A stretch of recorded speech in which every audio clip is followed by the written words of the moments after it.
kamu harus kawin gitu kan, yang ngajak kawinin dia karena udah lewat waktu. Jangan sampai norma hukum Hindu di buku saja adanya. Yang itu masyarakat tidak tahu. Kone dan kone terus itu kone begini. Nah, itu atau yang biasanya nak mulu keto gitu. Nah, akhirnya dampaknya mulu keto.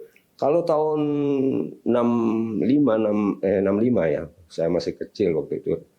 Tetap digunakan seseorang yang istilahnya melalui sampai petang, sampai lewat waktu, itu sudah diusir dari rumah.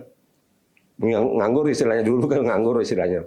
Nah, itu terjadi itu, ayah saya sendiri juga melakukan itu di Kesiman itu ya.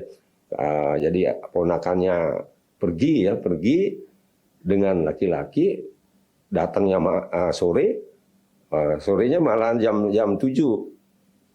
Kamu harus kawin gitu kan, yang ngajak kawinin dia karena udah lewat waktu.